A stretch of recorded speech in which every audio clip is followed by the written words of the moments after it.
What's up, people? This is a bolt action turn 1 report. I wasn't going to do videos like this for this one. I was just going to do a summary one at the end, but can't help myself.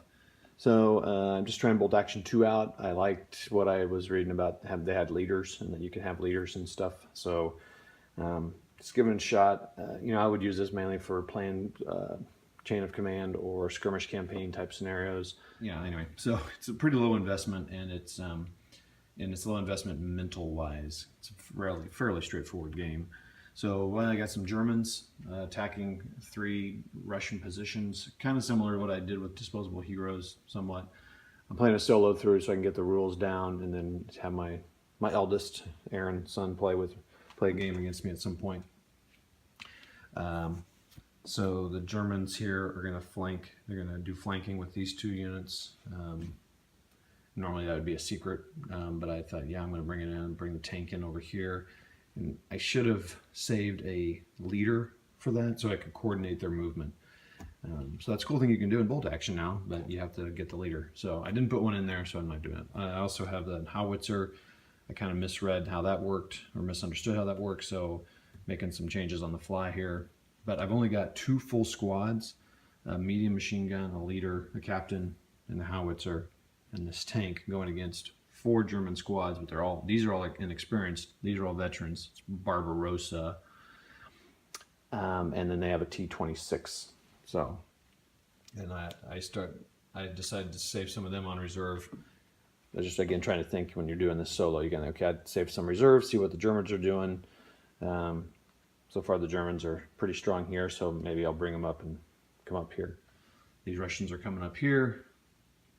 Oh, I'm also doing, so like I didn't find this in there, but like this wheat fields, I'm like, okay, so if up to 6 inches in, it's like -1 shooting in and shooting out. If you're right on the edge, it's -1, just hard to see them.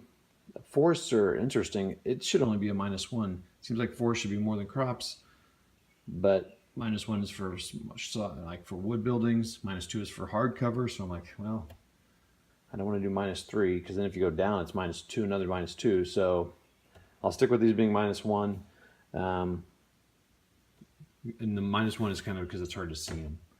The hills, I kind of added that. I mean, so they can see over level 1 obstacles, like 9 inches beyond it they can see. So they can't see it when it's right behind another hill. But so this guy can see like out to here. Oh, this is a Maxim machine gun here. So there's some things they can't see through that. They can see 6 inches over that, but there's nothing to see. These hedges and stuff block line of sight until you get right up to them. Anyway, so that's that. The other updates will be shorter. That's what I'm doing. See. Real quick update, turn 2, bolt action. The T-26 tank came on board and fired nothing because it was moving, so it was pretty ineffective. They took a loss here because these guys fired on them. The commander and these guys are going to move over here, either starting 3rd turn or 4th or 5th. We're going to have a unit of just a squad come in over here, but I'm going to bring them in last, see what happens with this tank.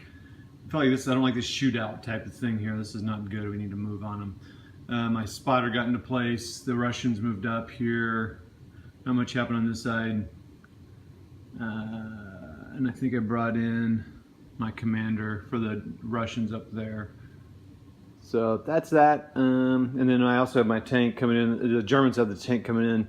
I'm thinking about just rushing it up the hill if I get past and just take them out. That's the machine gun, the medium.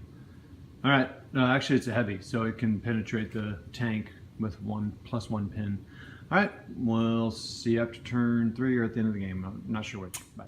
Okay, not much movement, and I don't have time to stall around because I've only got like 3 turns left to take these 3 objectives. And I did move a medium machine gun on. They got 1 guy here, and they shot and got 1 guy there. My tank failed to come on, so it didn't make it over there. The Russians brought in their final reserves here. These guys are staying in ambush. The Germans have another squad that's bringing on, and they're supposed to come in on this side. So the closest they can come on is about right here. I don't think that's going to happen because unless something happens with these guys, they'll just waste them when they come on the board. And you can't assault on coming off a reserve. So I may wait till they go to the next turn, which would be like here, and come in here behind him. Who knows? The tank took a guy out from these guys with the machine gun. I realized that they just have a coaxial machine gun so they can only shoot their machine gun or their main gun, not both. These guys lost a guy from fire from him. And that's that. That's where we stand. These guys stayed hidden. Might as well. See ya. All right, game end. It is a Russian victory. Because the Russians did something gamey, but it's part of the game. The Germans took that objective. Well, they took that objective for sure. They wiped out a unit. They got in the building with an assault. That was pretty cool that it happened and it worked. But they don't claim the building unless they're within 3 inches and there's no other unit within 3 inches at the end of the turn. So at the end of the turn, they're in the building. And these guys moved to within 3 inches before the end of that turn. And then they tried shooting them so that they were away from it. So technically they never owned it, I don't think. We'll have to look that up. Anyway, so I don't think they won. And then this one was just held back. These guys retreated back and the tank moved up to start shooting them. And this was even extended a turn to turn 7. This tank took a couple of assaults and just penned, and these guys were moving up. They pretty much had to do it.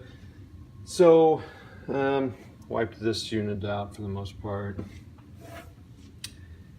A pretty enjoyable game. And I was close to winning. I just had to take 2 objectives. And so again, typical, it was kind of slow advance for me, but I did almost make it. So I'm thinking, well, maybe the thing I would change is I would not do this. Well, first of all, my table's, it's tough on my table. So I took a howitzer with an artillery spotter before understanding the rules. So basically I just switched it out, took a spotter for the medium howitzer at the 105, which at my table size, so his minimum range is 30 inches, which is like out to here. And that's, you know, out to here. So it's not really effective on this table. So I don't know what I did, but what I could use him for is smoke next time, and I would have understood. I was learning how to use this guy, you know. So I put him anyway. It's confusing. I'm rambling. I enjoyed it. There's some things I learned about it. I don't know if it was a fast game because I was looking up rules a lot, and it was only 7 order dice each, so it would have taken longer with more. And what else? I enjoyed it more than the first time I played it like 3 or 4 years ago, but I need to learn how to use leaders too. And the cool thing about it, I feel like there's a lot of things you could do to put more chrome into it. So anyway, that's that. It was fun, and next time I do another game, I'll put it up. So I'll talk to you later. See ya.